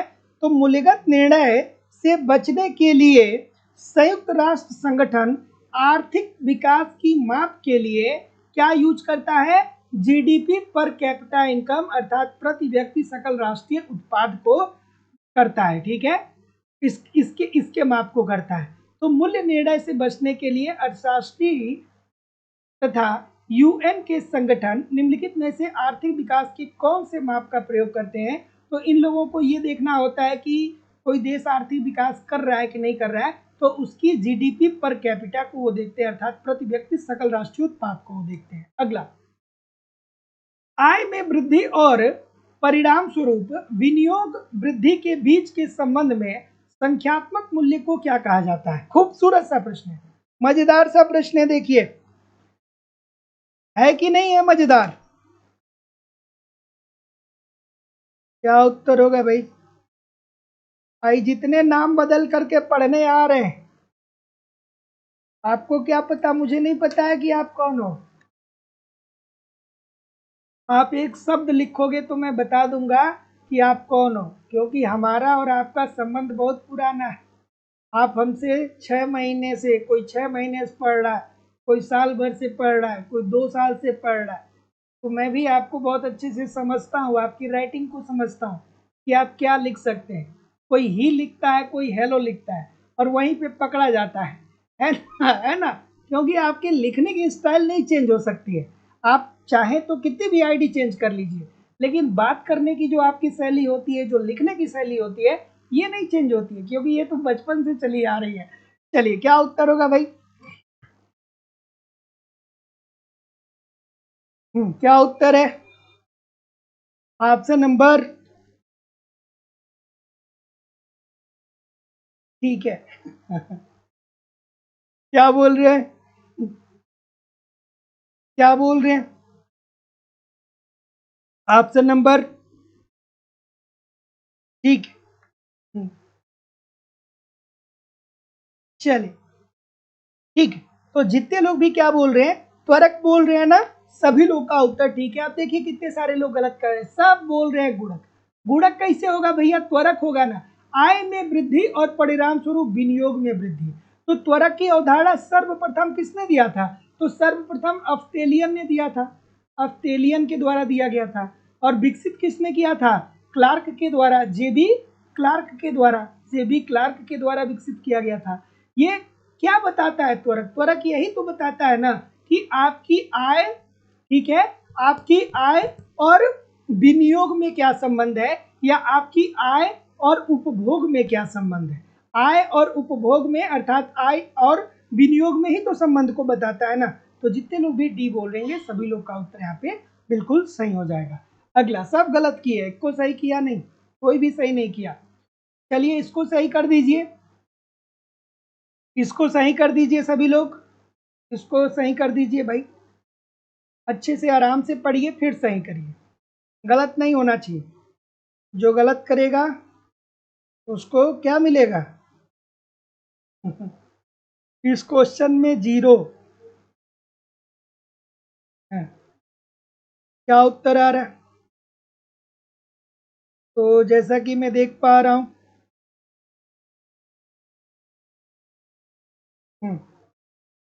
ए बी काफी विविधता आ रही है। तो अब आपको यहाँ पे देखिए, जॉन रॉबिन्सन का अगर जो आपने स्वर्णिम युग पढ़ा होगा तो आप जानते होंगे, नहीं पढ़े होंगे तो नहीं जानते होंगे। जॉन रॉबिन्सन ने क्या कहा था कि स्वर्णिम युग कहाँ पे आएगा? तो स्वर्णिम युग वहाँ आएगा जहाँ डेल्टा के अपान के is equal to delta N अपान एन होगा, यही पे होगा ना। सभी लोग कमेंट करके बताइए कि डेल्टा के अपान के क्या बताता है और डेल्टा एन अपान एन क्या बताता है ना। तो जॉन रॉबिन्सन के पूंजी संचय के सिद्धांत में स्वर्ण युग की विशेषताएं निम्नलिखित में से कौन सी है? ए दिया गया है कि तकनीकी प्रगति तटस्थ है। क्या इन्होंने तकनीकी प्रगति को तटस्थ माना था? कमेंट करके आप लोग मुझे बताइए, क्या इन्होंने तकनीकी प्रगति को तटस्थ माना था? चलिए आगे देखते हैं। जनसंख्या स्थिर अनुपात में बढ़ रही है, तो ये तो भाई बात उन्होंने कही थी कि नहीं कही थी? कमेंट करके बताइए फिर मैं देखता हूँ। सी क्या है कि लाभों की दर परिवर्तनशील होती है, क्या ये बात उन्होंने कही थी?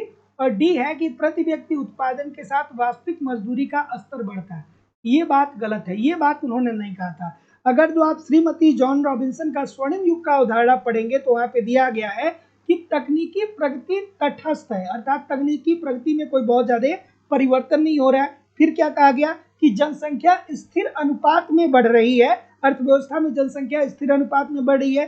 फिर क्या कहा गया? कहा गया कि प्रति व्यक्ति उत्पादन के साथ साथ वास्तविक मजदूरी का स्तर नहीं बढ़ेगा।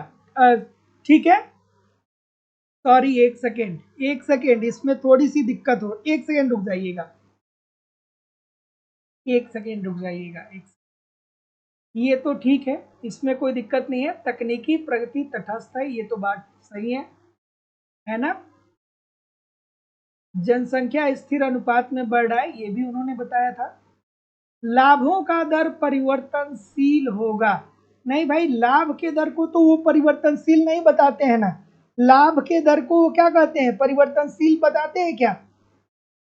ठीक है, वो क्या कहते हैं कि श्रम की कमी नहीं होती है, उद्यमी जितना चाहे श्रम को रोजगार में लगा सकता है, लेकिन ऐसी वो बात नहीं करते हैं कि लाभ की दर परिवर्तनशील होगी। उसके बाद प्रति व्यक्ति उत्पादन के साधन वास्तविक मजदूरी का स्तर बढ़ता है, ये बात बिल्कुल ठीक है। तो जितने लोग भी डी बोल रहे हैं, ए बी और डी सभी लोग का उत्तर यहाँ पे एब्सोल्युटली 100% ठीक हो जाएगा। फिर उन्होंने क्या कहा? कहा कि समाज अर्थव्यवस्था में केवल दो ही वर्ग है, एक श्रमिक है और एक उद्यमी है। एक श्रमिक है और एक उद्यमी है।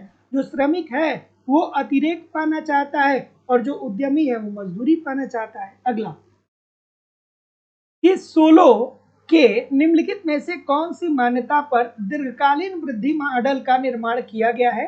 पहला है श्रम एवं पूंजी को परस्पर स्थापन किया जा सकता है। अब आप सोलो को पढ़े होंगे तो जानते होंगे, नहीं पढ़े होंगे तो नहीं जानते होंगे, इसीलिए मैं आप लोगों से कहता हूं कि थियरी को गहराई से पढ़िए।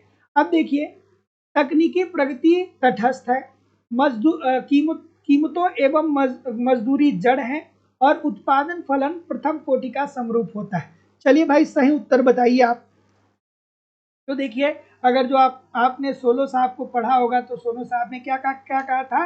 उन्होंने कहा था कि श्रम एवं पूंजी को एक दूसरे से स्थापित किया जा सकता है, अर्थात श्रम की जगह पे पूंजी लगाया जा सकता है, पूंजी की जगह पे श्रम लगाया जा सकता है।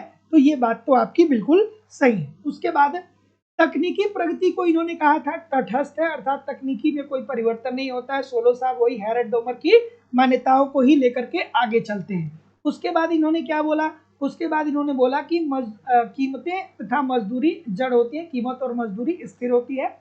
उत्पादन फलन प्रथम कोटि का समरूप होता है। नहीं भैया, ये तो कार्प डगलस बताते हैं। तो option number A B and C this is the right answer हो जाएगा। अगला कि केल्डार 3 फलनों की अवधारणा बताते हैं जो कि वृद्धि मॉडल के स्थिर कार्यशील जनसंख्या के क्रियान्वयन हेतु आवश्यक है। वो कौन कौन सा फलन है आपको बेसिकली बताना है।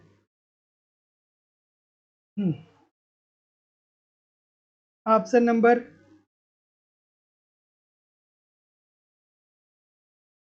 बताइए। ठीक है, तो केल्डार साहब ने अपनी अवधारणा में ये बताया कि चलिए पहले आप बताइए। केल्डार ने 3 फलनों की अभिधारणा बताई जो कि वृद्धि मॉडल में कार्यशील जनसंख्या के क्रियान्वयन हेतु आवश्यक हैं। तो वो तीनों घटक कौन कौन से थे? तो पहला था तकनीकी प्रगति फलन। पहला क्या था? तकनीक प्रगति फलन। और क्लास को 1 बार 2 बार 3 बार जितनी बार समय मिले उतनी बार देखिए, क्योंकि जितनी बार रिवीजन करेंगे उतना बार ही बेहतर आपको समझ में आएगा। दूसरा क्या है? बचत फलन। और तीसरा ये क्या बताते हैं? विनियोग फलन। विनियोग फलन। तो ऑप्शन नंबर, जितने लोग भी बी बोलेंगे कि सर बी सी और डी, सभी लोग का उत्तर ठीक है। अगला प्रश्न, लुकास के अनुसार अत्यधिक महत्वपूर्ण घटक जो वृद्धि प्रक्रिया में निर्धारक भूमिका अदा करता है वह है, बताइए भाई।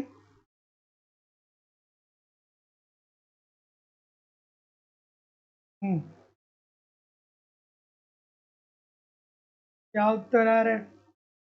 जो लोग भी एप्लीकेशन से कोर्स परचेज कर रहे हैं आप उसका स्क्रीनशॉट जरूर मुझे जो मेरा नंबर आ रहा है उस पर सेंड कर दीजिएगा, ताकि आपको बैच में ऐड करा दिया जाएगा।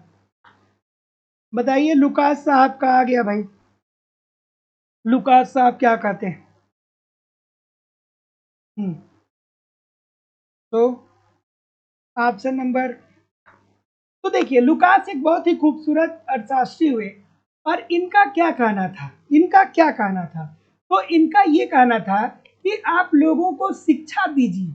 जब आप लोग लोगों को, जब आप अपने देश के लोगों को शिक्षा देंगे तो ऐसी स्थिति में मानव पूंजी का विकास होगा। मानव पूंजी का विकास होगा, और जब मानव पूंजी का विकास होगा तो देश में उत्पादन स्तर होगा, उत्पादन बेहतर होगा, और उत्पादन बेहतर होगा तो देश आर्थिक विकास के पथ पे अग्रसर हो जाएगा। ठीक है, तो लुकास साहब सीधी बात करते हैं, अच्छी बात करते हैं कि देखिए हमें अपने देश में या अपनी अर्थव्यवस्था में शिक्षा का विकास करना चाहिए, ताकि जब हम शिक्षा का विकास करेंगे तो एक मनुष्य जब शिक्षित रहेगा तो वो ज्यादा प्रोडक्टिव होगा, वो ज्यादा उत्पादन कर सकता है, ज्यादा सोचने समझने की क्षमता उसके पास होगी। तो आप शिक्षा के द्वारा मानव पूंजी का विकास करिए, और मानव पूंजी का विकास होगा तो देश में आर्थिक विकास होगा ही होगा। सो ऑप्शन नंबर ए, शिक्षा में विनियोग। अगला, निम्नलिखित में से सार्वजनिक वस्तु की विशेषता कौन सी है? बताइए भाई, सार्वजनिक वस्तु की विशेषता कौन सी है? तो देखिए, एक होता है निजी वस्तु और दूसरा होता है सार्वजनिक वस्तु। एक क्या होता है? निजी वस्तु। निजी वस्तु ऐसी वस्तुएं होती हैं जिसका प्रयोग करने के लिए आप खुद भुगतान करते हैं। जैसे आप मोबाइल यूज कर रहे हैं तो मोबाइल आपकी निजी वस्तु हो गई ना। टीवी आपकी है तो टीवी आपकी निजी वस्तु हो गई, क्योंकि आपने मोबाइल खरीदा है, टीवी आपने खरीदा है, तो ये इसके लिए आपने पैसा दिया है, पैसा दिया है तो आपकी निजी वस्तु हो गई। लेकिन दूसरा होता है सार्वजनिक वस्तु। सार्वजनिक वस्तु ऐसी वस्तु होती है जिसपे समाज के सभी वर्गों का समान रूप से अधिकार होता है। जैसे हम आपसे कहें सड़क, तो सड़क भैया, सड़क पे ऐसा नहीं है कि आप ही चलेंगे, आप भी चलिए, आपका पड़ोसी भी चलेगा। आप ये नहीं है कि सड़क पे जा करके और बिस्तर लगा करके सो जाएंगे, ऐसा बिल्कुल नहीं है, क्योंकि सड़क तो सबके लिए है, केवल आपके लिए नहीं है। वही अगर जो हम कहें पुलिस, तो पुलिस भाई सबके लिए है, आपके लिए केवल नहीं है। सेना, हमारी जो देश की सेना है वो सबकी सुरक्षा कर रही है, ये सबके लिए है। सरकार जो स्ट्रीट लैंप लगवाती है, तो ये भैया आपके मोहल्ले में जो सरकार लैंप लगवाती है, ये भी आपकी सार्वजनिक वस्तु ही हो गई, क्योंकि इसके लिए आप कोई भुगतान नहीं करते हैं और कोई एक व्यक्ति इस लैंप से लाभान्वित नहीं होता है। तो आपसे नंबर क्या बोल रहे हैं, सी बोल रहे हैं। सभी लोग का उत्तर ठीक हो जाएगा कि गैर प्रतिद्वंदिता होता है और गैर अपवर्जनीयता होता है। So option number C according to the question this is the right answer हो जाएगा। अगला प्रश्न है, अच्छा शिक्षा सार्वजनिक वस्तु है कि नहीं? सभी लोग कमेंट करके बताइएगा थोड़ा मुझे कि शिक्षा सार्वजनिक वस्तु है कि नहीं। सभी लोग कमेंट करके बताइए, शिक्षा सार्वजनिक वस्तु है कि नहीं? सभी लोग कमेंट करके बताइए। क्या उत्तर आ रहा है?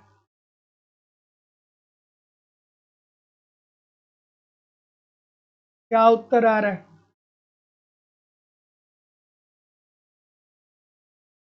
ऑप्शन नंबर, ठीक है, सार्वजनिक, ठीक है।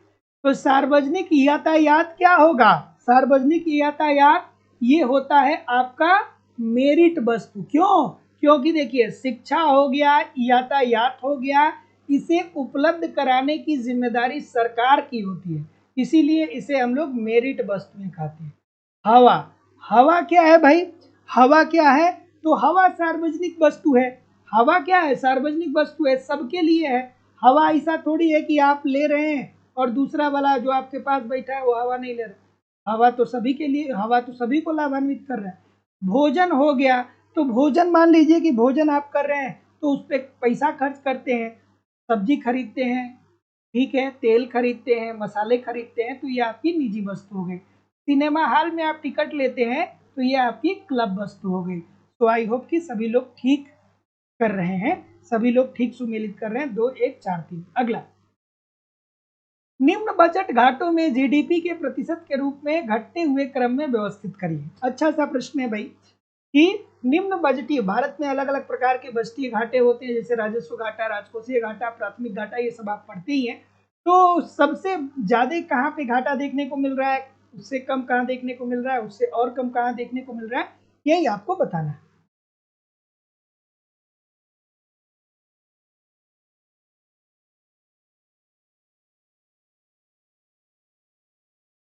बताइए भाई, क्या उत्तर आ रहा है? तो ऑप्शन नंबर ए बी। काफी विविधता आ रही है भाई, काफी विविधता आ रही है, ऐसा क्यों है?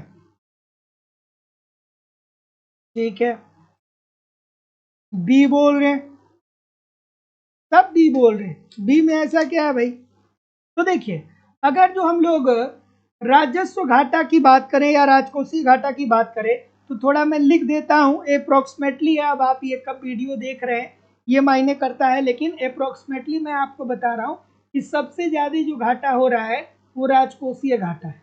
राजकोषीय घाटा, राजकोषीय घाटा लगभग लगभग 6% है। मैं लगभग में बता रहा हूँ, अब थोड़ा बहुत इधर उधर भी होता रहता है।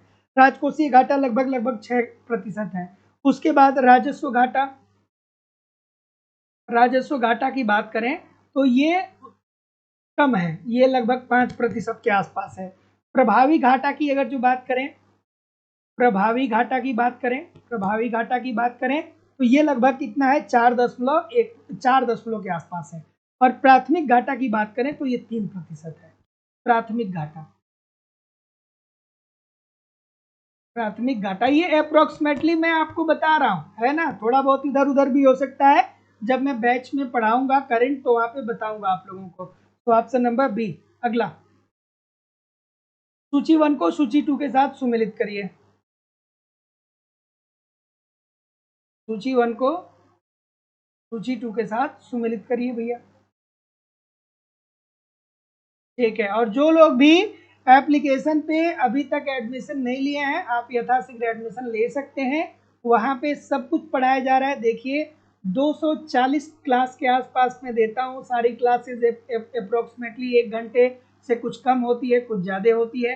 अगर आप इतना ठीक तरीके से पढ़ लेंगे, मेहनत से यूट्यूब पे प्रैक्टिस करेंगे, नोट्स जो मैं दे रहा हूँ उस नोट्स से रिवीजन करेंगे, जो मैं टेस्ट दे रहा हूँ उस टेस्ट से अपनी गलतियों को सुधारेंगे, प्रीवियस ईयर को देखेंगे, करेंट को पढ़ेंगे, यार प्रश्न कहाँ से बनेगा, सब कुछ कवर हो जाएगा।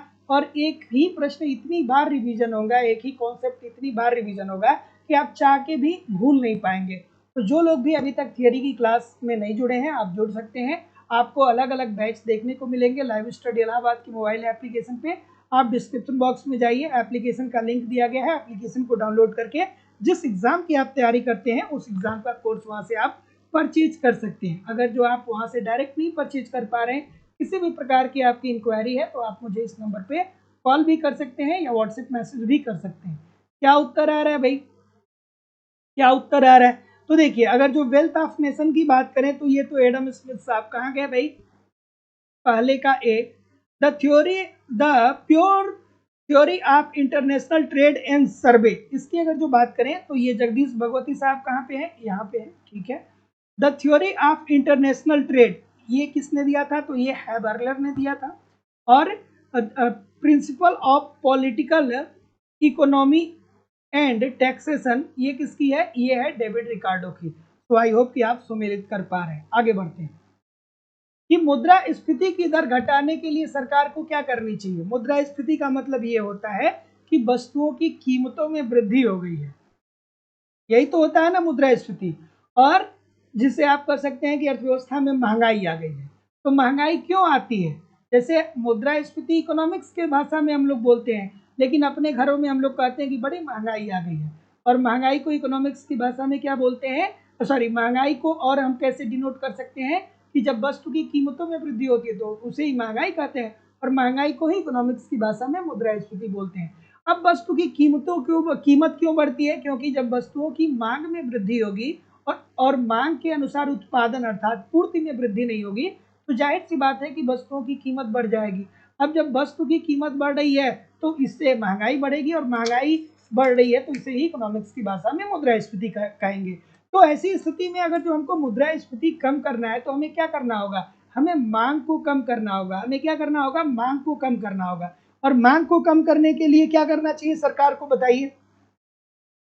मांग को कम करने के लिए सरकार को क्या करना चाहिए, बताइए। तो सरकार को क्या करना चाहिए, बहुत सारी गलती हो रही है। क्या उत्तर आ रहा है भाई? तो जितने लोग भी सी बोल रहे हैं सभी लोग का उत्तर ठीक है कि सर आयकर बढ़ा दीजिए, अर्थात लोगों से ज्यादा टैक्स लीजिए। तो अब जब लोग कर ज्यादा देंगे तो जाहिर सी बात है कि उनके पास मुद्रा कम होगा, और जब मुद्रा उनके पास कम होगा तो वो वस्तुओं की मांग को कम करेंगे, और जब मांग कम होगा और मांग के अनुसार पूर्ति हो जाएगा तो इजी सी बात है, मुद्रास्फीति की समस्या खत्म हो जाएगी। Option number C. अगला, अधिकतम सामाजिक लाभ का सिद्धांत किसने दिया, अधिकतम सामाजिक लाभ का सिद्धांत, ठीक है। सीमांत त्याग सीमांत लाभ के बराबर होना चाहिए, सीमांत लाभ के बराबर होना चाहिए, ठीक है। ये बात किसने कही थी, डाल्टन ने कही थी। डाल्टन ने अधिकतम सामाजिक लाभ का सिद्धांत दिया था, और उसमें उन्होंने ये बताया था कि समाज का सीमांत त्याग सीमांत लाभ के बराबर होना चाहिए।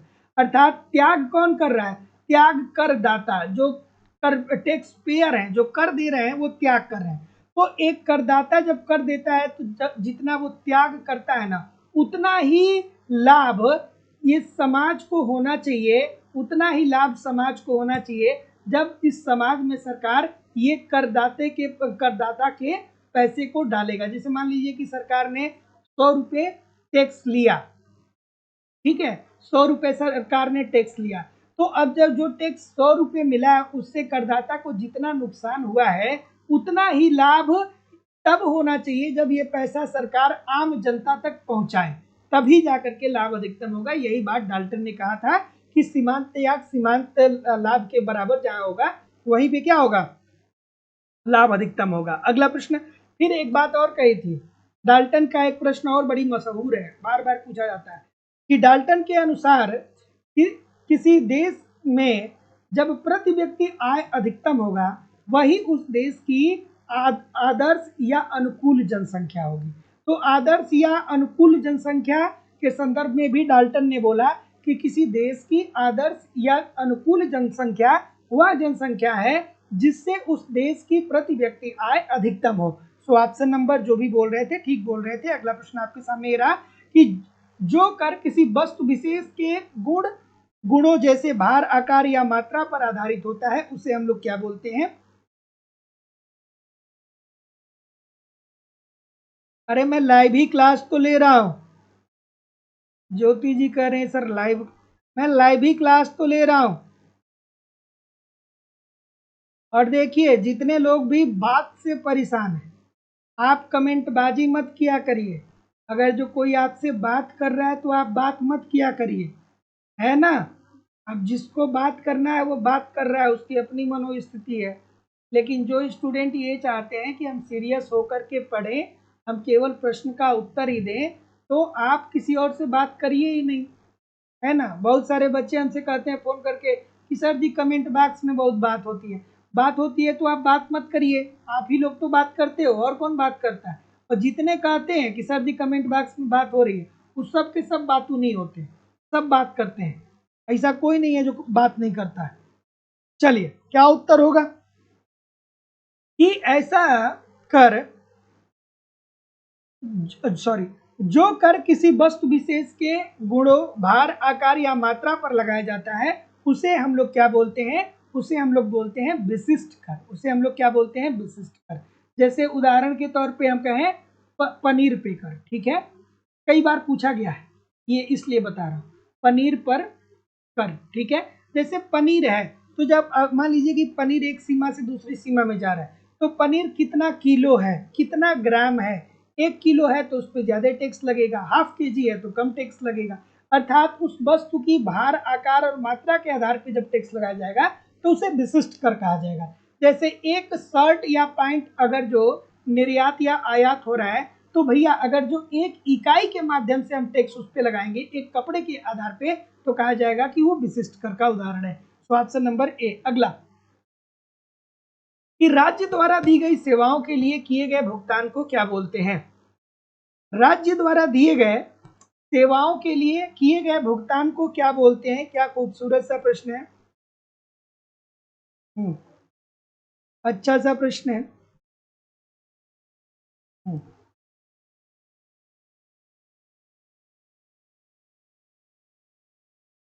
और देखिए किसी को भी पूर्णतया मैं बात करने से रोक भी नहीं सकता हूं, क्योंकि बहुत सारे बच्चे ऐसे भी हैं जो ग्रामीण इलाके से बिलोंग करते हैं या जिनके पास बहुत ऐसी सुविधा नहीं है कि सारी सूचनाएं पहुंच जाती हैं। तो यार आप लोग भी इतने दिन से जुड़ते हो, हल्का फुल्का बात चलता है, लेकिन अब ये नहीं कि आप कंटिन्यूअसली बात करने लगे कि क्या बना है, क्या खाया है, कहाँ गए थे, कैसे आए। इस प्रकार की बातें नहीं होनी चाहिए। कल एक कह रहा है कि हम अपने मामा के घर गए हैं, 30-35 साल के हो गए, बेरोजगारी का आलम है, मामा घरे घूम रहे हैं। चलिए क्या उत्तर आ रहा है? सो ऑप्शन नंबर, जितने लोग भी सी बोल रहे हैं सबका उत्तर ठीक है, फीस। ठीक है, आप सरकारी स्कूल में पढ़े हैं, सरकारी स्कूल में लगभग बहुत लोग पढ़े होंगे। सरकारी स्कूल में आप पढ़े हैं ना, तो जब आप सरकारी स्कूल में पढ़ते थे तो आपके जो गुरुजी थे वो क्या कहते थे कि फीस जमा कर दो, नहीं तो क्लास से क्या कर देंगे, बाहर कर देंगे। तो सरकारी स्कूल किसका है? ये राज्य सरकार का ही तो न है। तो राज्य सरकार एजुकेशन देती है और उसके एवज में सरकार क्या करती है? आपसे फीस वसूल करती है, वाजिब फीस लेती है। So option number C. अगला, आयात शुल्क पर कराघात किसके ऊपर होगा? आयात शुल्क का कराघात किसके ऊपर होगा? क्या उत्तर होगा भाई? आयात शुल्क। जैसे मान लीजिए कि चीन है, जैसे मान लीजिए चीन है, तो चीन अगर जो कोई वस्तु 10 रुपए को भारत 10 रुपए में भारत को बेच रहा है, चीन 10 रुपए में निर्यात कर रहा है भारत को, और इस पे जब ये भारत की सीमा के अंदर ये वस्तु आती है तो भारत सरकार 5 रुपया इस पे प्रशुल्क लगा देता है, अर्थात कर लगा देता है, टैक्स लगा देता है। तो ऐसी स्थिति में कर का भार किसको वहन करना पड़ेगा? तो अब ये वस्तु जब इंडियन मार्केट में आएगी तो ये 15 रुपए में बेचेगी। चीन तो भारत को 10 रुपए में दे रहा था, लेकिन भारत सरकार ने 5 रुपए टैक्स लगा दिया। तो अब जाहिर सी बात है कि 15 रुपए मार्केट में वस्तु ये बिकेगी, तो ये किसके ऊपर पड़ेगा? उपभोक्ता के ऊपर पड़ेगा। इजी सी बात है। आगे कोई भी प्रश्न नहीं है, सभी लोग कमेंट करके बताइए कि कितने प्रतिशत प्रश्न आपके सही हुए।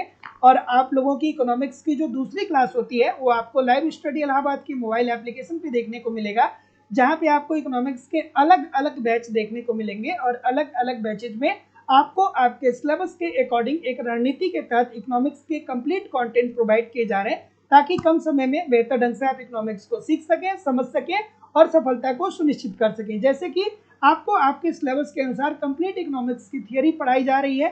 अगर जो आप थियरी ठीक से नहीं पढ़ रहे हैं तो आप बहुत कंफ्यूजन की स्थिति में हमेशा बने रहते हैं। तो आपकी इसी रिक्वायरमेंट को ध्यान में रखते हुए सिंपल सटीक साधारण भाषा में कंप्लीट थियरी पढ़ाई जा रही है।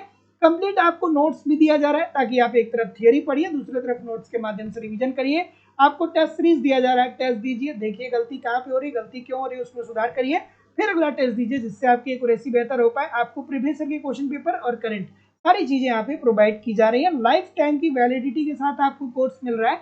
इट मीन्स अगर जो आप एक बार कोर्स परचेज करते हैं तो वर्तमान में तो आप पढ़ेंगे ही पढ़ेंगे, साथ ही साथ इन फ्यूचर में भी कोई नई वैकेंसी आती है उसके लिए भी पढ़ना चाहेंगे तो आपको ऑटोमेटिक बैच में ऐड कर दिया जाएगा। आपको अलग से फीस सबमिट करने की जरूरत नहीं होगी। तो जो लोग भी एडमिशन लेना चाहते हैं, डिस्क्रिप्शन बॉक्स में जाइए, लाइव स्टडी इलाहाबाद के मोबाइल एप्लीकेशन का लिंक मिल जाएगा। एप्लीकेशन को डाउनलोड कर लीजिएगा और जिस भी एग्जाम की आप तैयारी करते हैं उस एग्जाम का वहां से कोर्स परचेज कर सकते हैं। सारे कोर्स अवेलेबल हैं। उत्तर प्रदेश में TGT, PGT, GIC lecturer, LT grade, BPSC में, बिहार में टीआरई का बैच है, बिहार में सेट और बेट का बैच है, मध्य प्रदेश में वर्ग 1, मध्य प्रदेश में वर्ग 2, मध्य प्रदेश में वर्ग 3, मध्य प्रदेश में सेट, उत्तराखंड में लेक्चरर, उत्तराखंड में LT, UGC net, Chhattisgarh set, Jharkhand TGT, Jharkhand PGT, DSSB assistant professor, अलग अलग राज्यों में असिस्टेंट प्रोफेसर, एनबीएस, केवीएस और अन्य परीक्षाओं के भी बैच अवेलेबल हैं। तो जो लोग भी एडमिशन लेना चाहते हैं वो डिस्क्रिप्शन बॉक्स में जाकर के एप्लीकेशन को डाउनलोड करके डायरेक्ट कोर्स परचेज कर सकते हैं, या किसी भी इंक्वायरी के लिए आप मुझे इस नंबर पे कॉल या व्हाट्सएप मैसेज कर सकते हैं। ठीक है, so thank you very much everybody. मिलते हैं हम लोग नेक्स्ट क्लास में, तब तक के लिए आप पढ़िए, आगे बढ़िए।